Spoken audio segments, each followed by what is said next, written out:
Hello दोस्तों, आपका स्वागत है हमारे यूट्यूब चैनल स्माइल विल एजुकांत। देखिए बच्चों, अब हम इको का यानी इकोनॉमिक्स का चैप्टर सेकंड शुरू करने वाले हैं। और बहुत ही इजी चैप्टर है और मैं मानता हूँ आपको वीडियो टाइम टू टाइम नहीं मिल पाई, इसका मुझे बड़ा दुख है, लेकिन कोशिश पूरी पूरी जारी है। अभी मैं थोड़ा बहुत रिकवर हो गया हूँ तो इसलिए कोई दिक्कत नहीं आएगी। ठीक है ना बच्चों। हमारा चैप्टर का नाम है भारतीय अर्थव्यवस्था के क्षेत्रक। चैप्टर का क्या नाम है बेटा? भारतीय अर्थव्यवस्था के क्षेत्रक। लीजिए, अब दिखाई दे रहा है? लीजिए, भारतीय अर्थव्यवस्था के क्षेत्रक। क्षेत्रक का मतलब और भारतीय अर्थव्यवस्था का मतलब समझते हैं।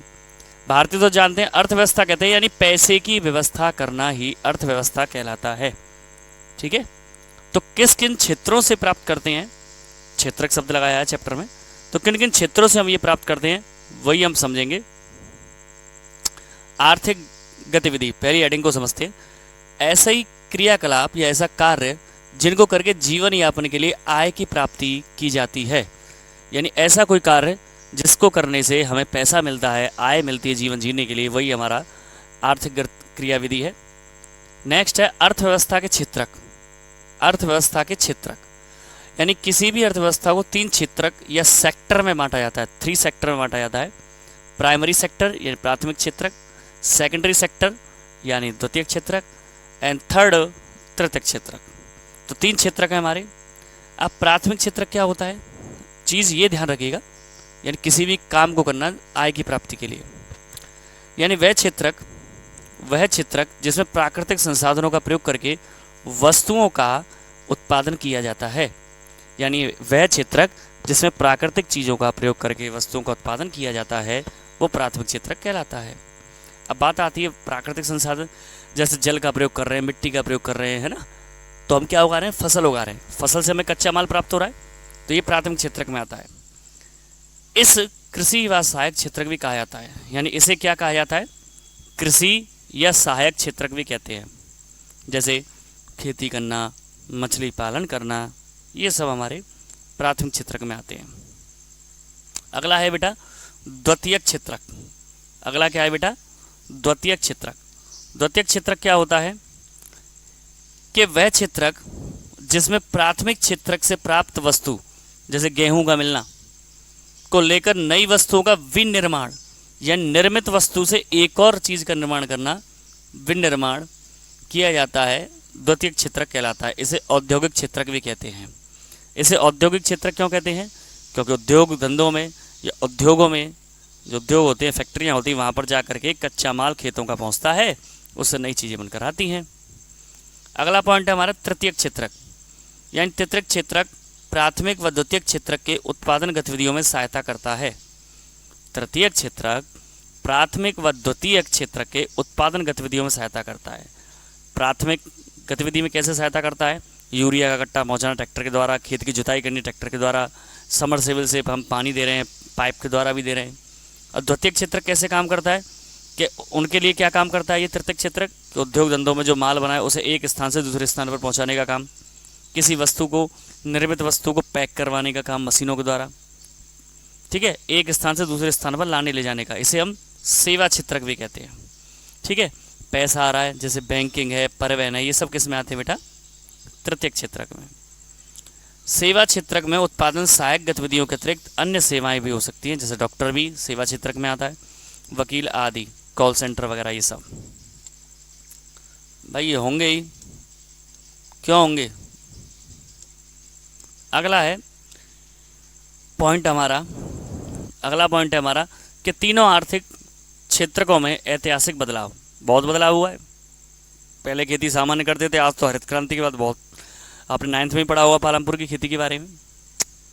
1972 में स्वतंत्रता के बाद भारतीय जीडीपी, भारतीय जीडीपी क्या?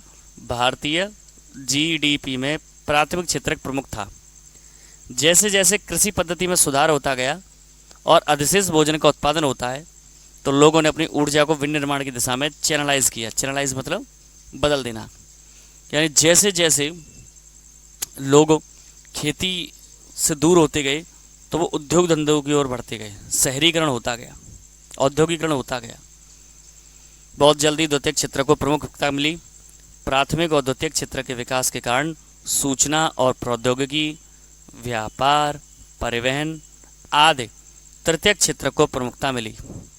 2011-12 में भारतीय जीडीपी में तृतीयक क्षेत्र की हिस्सेदारी लगभग 60% है। अमेजॉन, फ्लिपकार्ट, डॉक्टर, वकील, ये सब। अब आता है सकल घरेलू उत्पाद। किसी विशेष वर्ष में प्रत्येक क्षेत्रक द्वारा उत्पाद अंतिम वस्तुओं व सेवाओं का मूल्य उस वर्ष में देश के कुल उत्पादन की जानकारी प्रदान करता है। यानी किसी विशेष वर्ष में प्रत्येक क्षेत्रक द्वारा उत्पादित अंतिम वस्तु की सेवा का जो कीमत है, मूल्य है, वो उस देश के कुल उत्पादन की जानकारी देता है। तीनों क्षेत्रकों के उत्पादन के योगफल को देश का सकल घरेलू उत्पाद कहते हैं।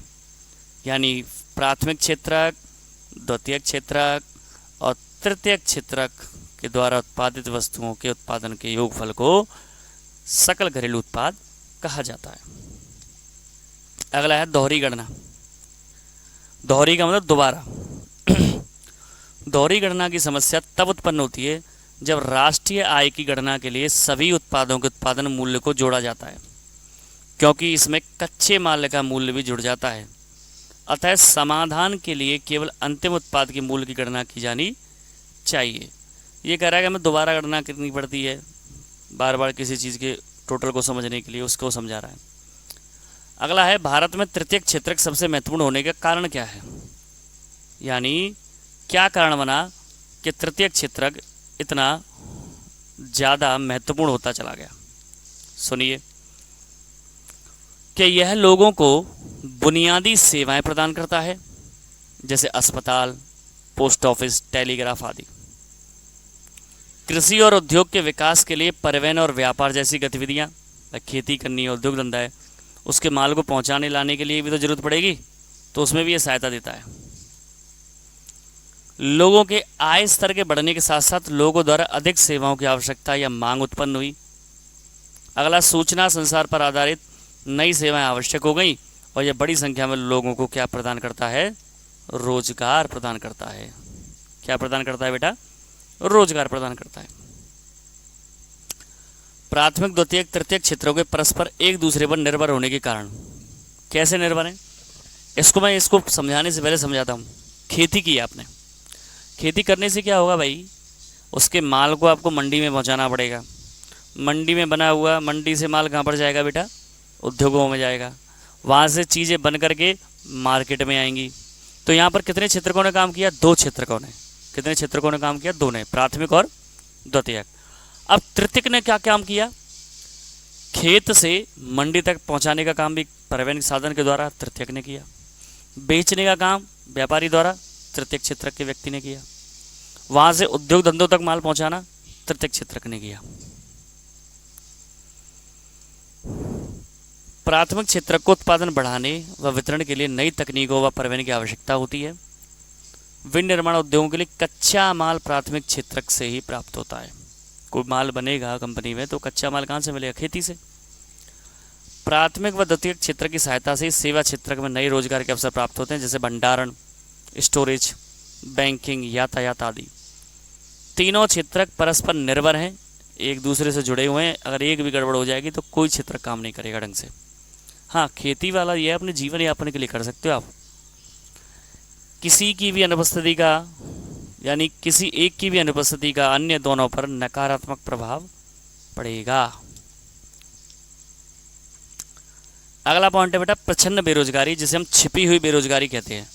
प्रच्छन्न बेरोजगारी, जिसे हम छिपी हुई बेरोजगारी कहते हैं। प्रच्छन्न बेरोजगारी, तो सुनिए, प्रच्छन्न बेरोजगारी को समझाते हैं आपको हम। देखिए, इसको थोड़ा बड़ा करना पड़ेगा, तो इसके लिए हम इसको जूम करके पढ़ाते हैं। इतना ही रहेगा ये। सुनिए, जब लोग प्रत्यक्ष रूप से कार्यरत होते हैं परंतु वास्तव में बेरोजगार होते हैं, यानी दिखने में तो काम कर रहे हैं और वैसे बेरोजगारी हैं। मतलब क्या हुआ कि एक ही काम में ज़रूरत से ज़्यादा लोग लगे हों तो उसे प्रच्छन्न बेरोजगारी कहते हैं। समझिए, एक ही काम में एक से अधिक लोग लगे हों उसे प्रच्छन्न बेरोजगारी कहते हैं। ये बात आप गलत मत समझिएगा, ऐसे समझिए। ऐसे मत समझिएगा कि एक ही काम में, कंपनी में तो एक ही काम कर रहे हैं सब लोग, ये प्रच्छन्न नहीं है।